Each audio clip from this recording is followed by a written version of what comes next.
Buenos días, estimados alumnos. El día de hoy vamos a hablar acerca de los recursos de la expresión gráfica empleados por los urbanistas de diversas culturas que presentan diversas aplicaciones, concepciones y también, por qué no decirlo, en el planeamiento urbano se enfocan en lo cultural, en la disciplina de la expresión gráfica del mismo. No obstante, pueden apreciarse ciertos recursos universales que nos informan sobre las oportunidades de investigar alternativas para poder estandarizar las gráficas. Por ejemplo, en este caso serían los mapas. Tras una introducción sobre los recursos gráficos de planeamiento urbano, bueno, aquí vamos a pretender dar a conocer alguna visión de cómo es el concepto, digamos, de los europeos, de los norteamericanos, para normar estas gráficas. Y bien, aquí vamos a ver una gráfica de un mapa de una ciudad en la cual vamos a obtener muchos datos. Ahí, pues, digamos, la línea roja, que significa, en este caso particular, elementos que son institucionales. En la línea verde, las áreas verdes, claro, pueden ser plazas, parques. La línea azul, que tiene que ver parte de la economía, por ejemplo, pueden ser pulperías, pueden ser establecimientos de comercio, bancos. Y la línea amarilla, que tiene que ver exactamente con la vivienda, Ahí se van diferenciando. Para dar respuesta a estos requerimientos urbanísticos, el dibujo hace uso de ciertos recursos propios de sus disciplinas. Así pues, como el color, la trama, la textura, tiene mucho que ver, digamos, se pueden apreciar pendientes o se pueden apreciar, digamos, calles, Son los recursos utilizados para dar respuesta a la variable urbanística de los ámbitos superficiales, y todas estas líneas y todos estos espacios delimitados, pues, con solo líneas abiertas o cerradas respectivamente, donde podemos observar los iconos, las texturas y por ejemplo también lo que significa cada uno de ellos, que corresponden a una simbología universal.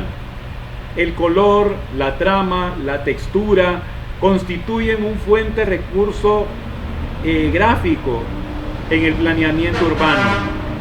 Las fuerzas expresivas del color usado en paralelo con las tramas, potencialmente esto va a informar el plano urbanístico. La combinación posible de todo ello, pues, nos va a dar a nosotros una paleta cromática con las tramas y las texturas. Finalmente, los iconos y los textos representan el recurso habitual de las toponimias, la tipología, posibilitando también definir parámetros formales con mayor inmediatez de lectura para ese mapa que tenemos, la remisión a detalle de esos desarrollos textuales. Por ejemplo, aquí vamos a ver en la siguiente una tabla en la cual se expresa en resumen lo que debe de ser, por ejemplo, la expresión gráfica del planeamiento. Y aquí tenemos las variables urbanísticas, los recursos gráficos y las posibles correspondencias. Vamos a hablar entonces acerca de las variables urbanísticas en los ámbitos superficiales, por ejemplo. Los recursos gráficos, vamos a tener entonces color, tramas, texturas y las posibles correspondencias para poder zonificar, clasificar y los usos de suelo que deben de corresponder con el mapa que estamos realizando. En fin, aquí tenemos los usos cromáticos de las simbologías, lo que le decía pues anteriormente. Hay colores que definen de manera internacional lo que significa el amarillo, el rojo, el azul, el verde, el gris, ¿verdad? para cada una de las ambientaciones, y para ello ustedes van a investigar el uso de cada color. Igualmente, a partir de las definiciones de uno de esos símbolos gráficos elementales, el sistema propuesto permite representar a través de su combinación la amplia gama de fines y determinaciones que contengan estos planes. Entonces, el método empleado en el desarrollo de este trabajo, claramente inductivo, analiza y codifica la gráfica empleada en una muestra diversa de planeamiento. En este caso, todo esto corresponde a una iconografía internacional, ¿verdad? Los símbolos exteriores significan destino, los cuadros, mantener, todo esto, por ejemplo, círculos, cuadrados, el rombo significa demoler o atenuar, y en las mismas figuras se refieren también al uso de los colores, las tramas y los usos de suelo, ¿verdad? Hay una información básica importante, por ejemplo, acá en esta normativa, donde no hay color, pero sí existen tramas, en las cuales vamos a ir identificando cada una de esas tramas con el uso del suelo en un territorio. Bueno, para concluir, a tenor de lo expuesto anteriormente, se destaca la dificultad existente para unificar los criterios gráficos del planeamiento, y puede resultar actualmente pretencioso intentar universalizar ese lenguaje expresivo. Además, la interpretación y utilización del lenguaje gráfico no está exento de una fuerte vinculación a dos variables de carácter tanto cultural como contextual, por un lado, y la tradición gráfica urbanística propia de cada ámbito cultural.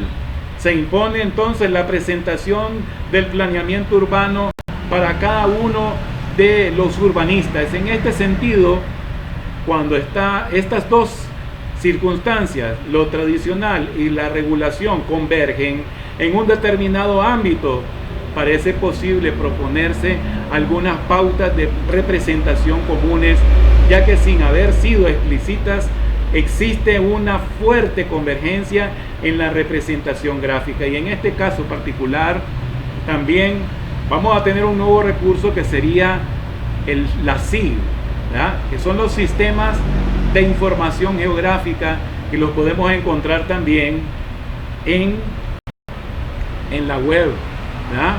Así como también Google Maps o Google Earth, que nos pueden servir indudablemente para ir identificando. Y en esa dirección, la metodología inductiva, focalizada en un ámbito cultural común y empleado en los estudios propositivos de estandarización para graficar esa expresión, es difícil que las propuestas aquí unificadoras tengan una vocación universal, pero es un comienzo en este entorno geográfico y cultural, más las acotaciones que pueden poner el punto de partida que derive en posteriores alcances más ambiciosos. Bien, les invito a que ustedes puedan realizar y desarrollar en la tarea cada uno de estos aspectos que van a ser interesantes en el transcurso de sus vidas profesionales.